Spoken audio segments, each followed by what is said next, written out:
আমি হয়তো এলে হয়তো একটু বক্তব্য রাখার হয়তো চাইতাম, কিন্তু সভাপতিত্ব করতে হবে এটা আমার একেবারেই বিবেচনার ভেতরে ছিল না। সাধারণত সংগঠনের সঙ্গে যারা যুক্ত তারা প্রিজাইড করেন। যাই হোক, তারা আমাকে এই মর্যাদা সম্মান দিয়েছেন, তাদেরকে ধন্যবাদ।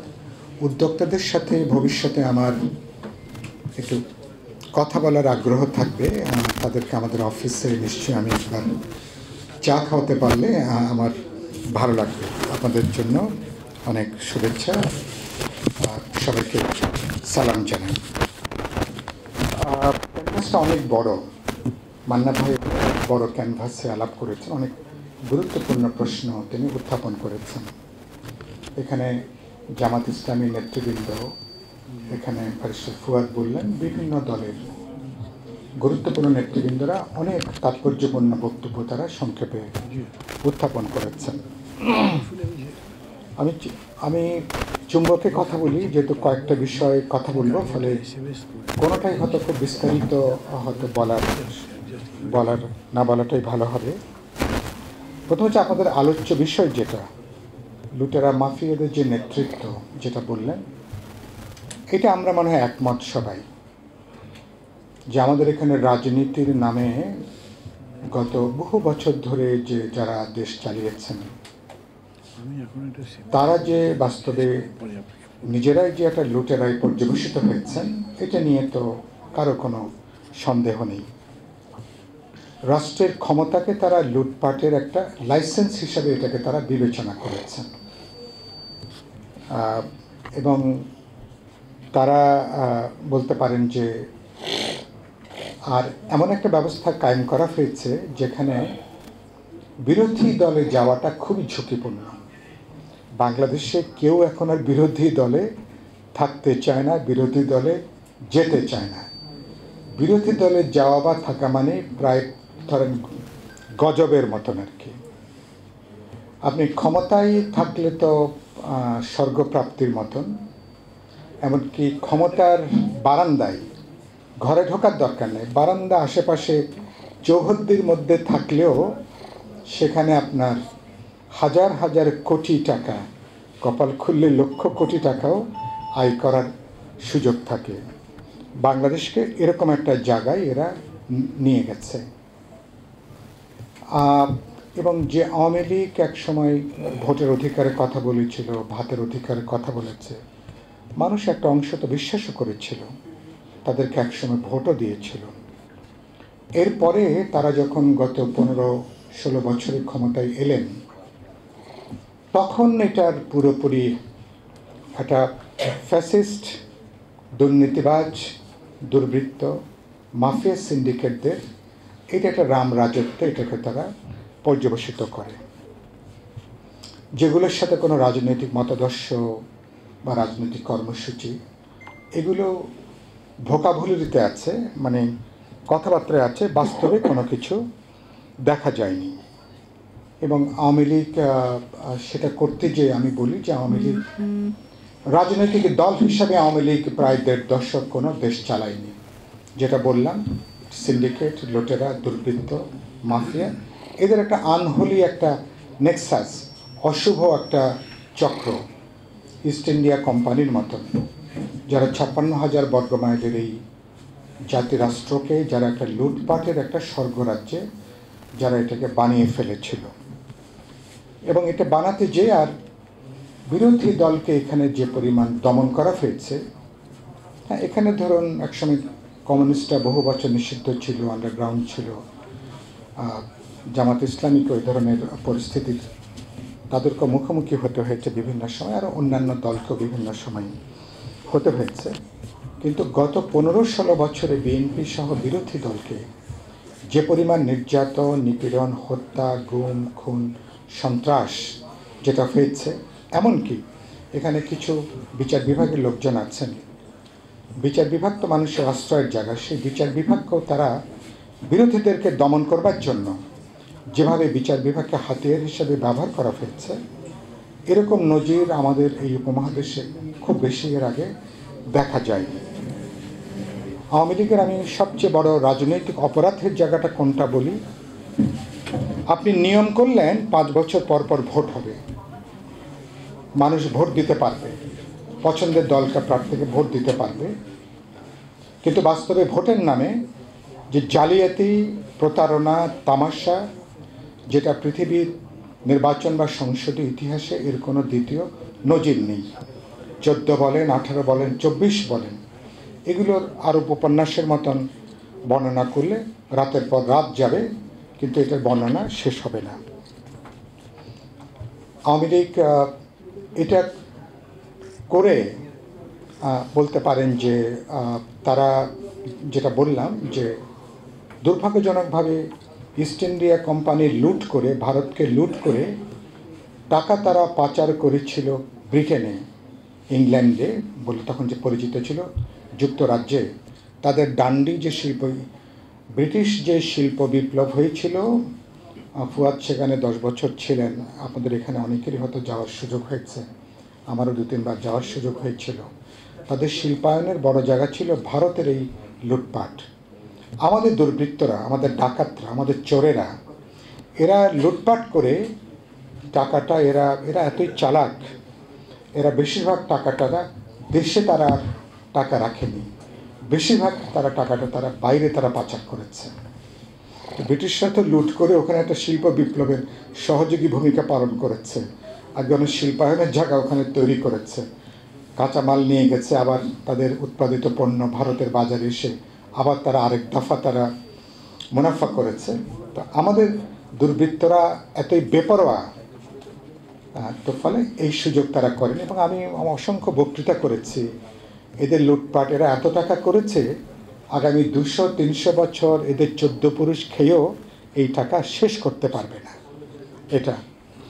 এবং বাড়ির মালিক যখন বলেন তার বাড়ির চাকর, না কর্মচারী, 400 কোটি টাকা তিনি মালিক, তিনি বাড়িতে যান হেলিকপ্টারে করে, ওই বাড়ির মালকিন তো বোঝেন, ওই বাড়ির মালকিন তাহলে কত লক্ষ কোটি টাকার তিনি মালিক হয়েছেন, কত লক্ষ কোটি টাকা তিনি পাচার করেছেন, এটা সহজে এটা অনুমান করা যায়।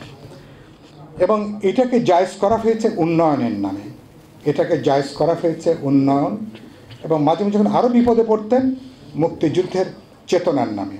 তো মুক্তিযুদ্ধের চেতনা কিভাবে, মুক্তিযুদ্ধের যাতনায় এটাকে পর্যবেসিত করা হয়েছিল, কিভাবে একটা নির্বাচনী ব্যবসা বা রাজনীতির ব্যবসা এটাকে পরিণত করা হয়েছে, সে অভিজ্ঞতাটা আমাদের কম বেশি সবার আমাদের এখানে আছে। ফলে মানুষের প্রবল পুঞ্জীভূত ক্ষোভ ছিল এর বিরুদ্ধে। আমরা প্রায় সকল রাজনৈতিক দল, সকল বিরোধী দল, যারা প্রকাশ্যে ছিলেন তারা, যারা প্রকাশ্যে কাজ করতে পারেননি তারা, সবাই মিলে আমরা চেষ্টা করেছি এই বুকের উপরে যে প্রবল যে পাথর তাকে সরিয়ে ফেলার জন্য। শেষ ধাক্কাটা দরকার ছিল, ছাত্র তরুণরা তারা সেই ধাক্কাটা তারা দিয়েছে, কিন্তু সাথে ছিল সকল রাজনৈতিক দল, জনগণের প্রায় সকল অংশ, শিক্ষক, অভিভাবক, সাংবাদিক, আইনজীবী, সমাজের সংবেদনশীল সকল মানুষ জীবন দেওয়ার প্রতিযোগিতায়। মুক্তিযুদ্ধের পরে তো এত বড় হত্যাকাণ্ড অল্প দিনের মধ্যে আত্মসংগঠিত হয়নি, যেটা 16ই জুলাইয়ের পর থেকে 5ই আগস্ট পর্যন্ত যেটা সংগঠিত হয়েছে। তো সেরকম একটা জায়গায় কিন্তু এই প্রতিযোগিতায় আবার শ্রমজীবী সাধারণ মানুষ তারা কিন্তু বুক চিতিয়ে দিয়েছিল, তাদেরটা খুব বেশি আলোচনার মধ্যে নাই। শহীদদের তালিকায় তারাই হচ্ছেন সবচেয়ে বেশি সাধারণ মানুষ, শ্রমজীবী মানুষ, নিম্নবিত্ত মানুষ, রিক্সা শ্রমিক, গার্মেন্টসের শ্রমিক, হকার, ফুটপাতের স্বল্প আয়ের মানুষ। এই মানুষ কিন্তু ক্ষমতার ধারে কাছেও কিন্তু নাই গত 3 মাসে, আপনি কিন্তু সেটা খেয়াল করবেন। আর তো এখন 3 মাস পার হয়েছে।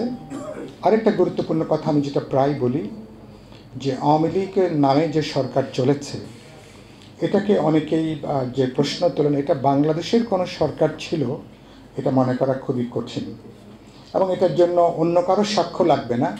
ওবায়দুল কাদের সহ পতিত সরকারি মন্ত্রীদেরকে যদি রাজসাক্ষী করা হয় ভবিষ্যতে, ইতিমধ্যে তারা বেশ কিছু জবানবন্দি তারা দিয়েছেন, যে আমরা দিল্লি আছে তো আমরা আছি, আমরা আছি তো দিল্লি আছে।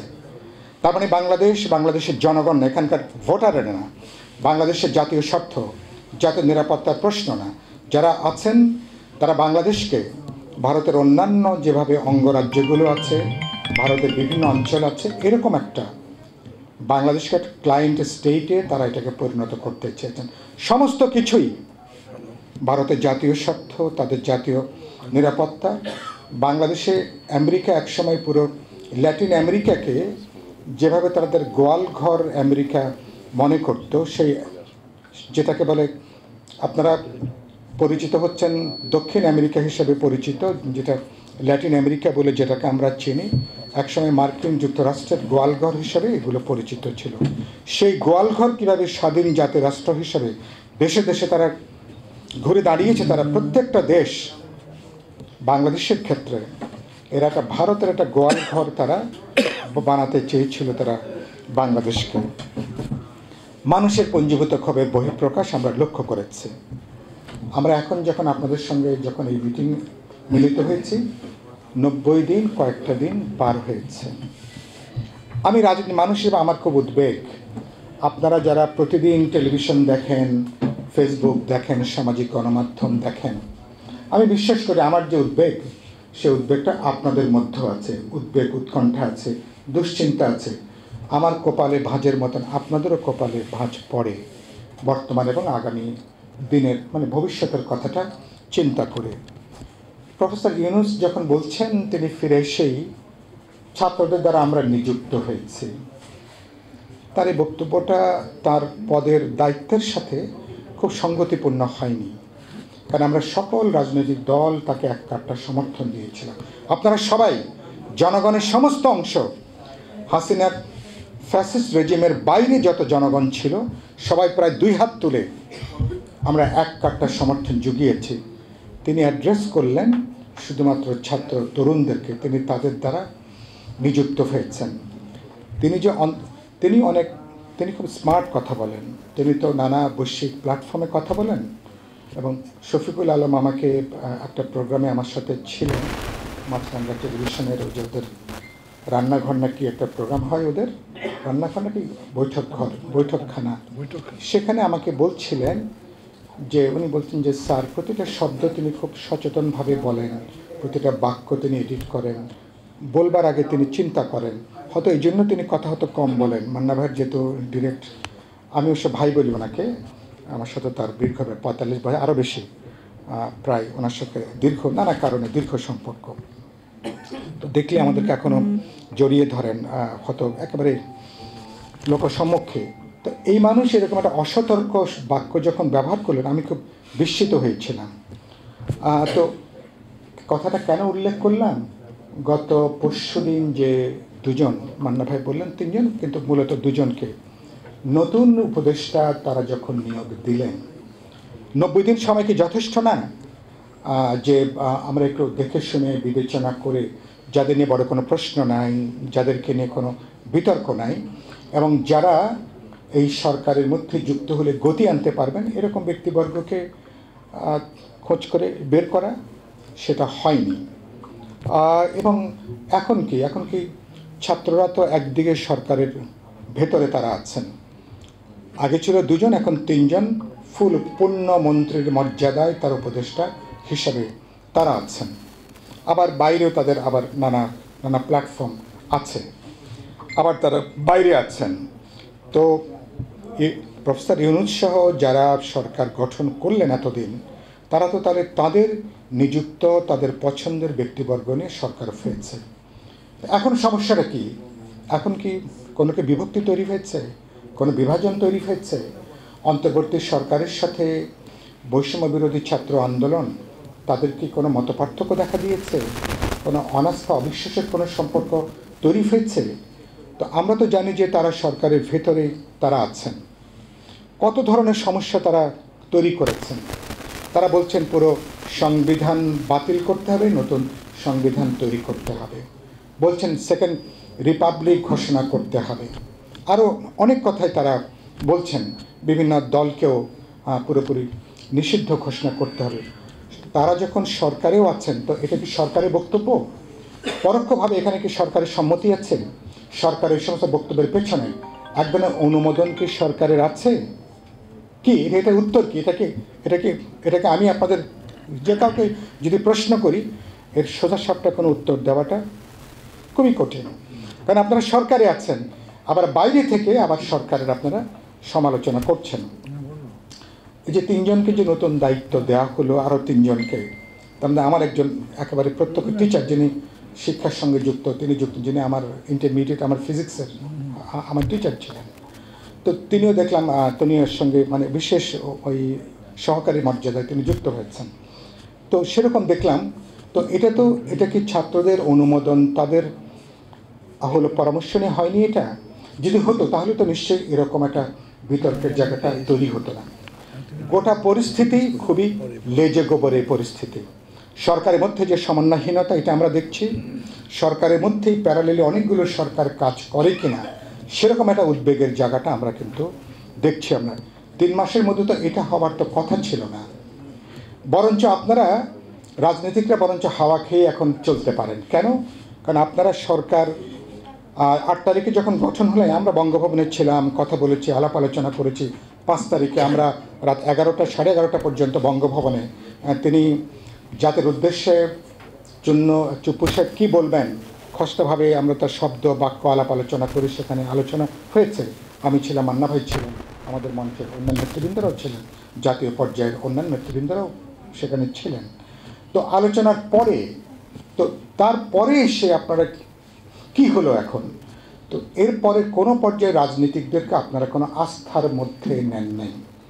আমরা যখন সমালোচনা করলাম, সরকারকে রাজনৈতিক দলগুলোর সাথে এক ধরনের ইচ্ছা করে কি একটা দূরত্ব রেখে কি তারা চলছেন? তো বলে না, আমরা তো আপনাদের সঙ্গে আলাপ আলোচনা করতে চাই, সেই জন্য তো মাঝে মধ্যে আলোচনা করি। আলোচনা কে নিয়ে? মান্না ভাই চমৎকার করে বললেন, একবার 15ই আগস্ট কীভাবে এটা পার করবেন এটা নিয়ে আলোচনা। পরের বার হলো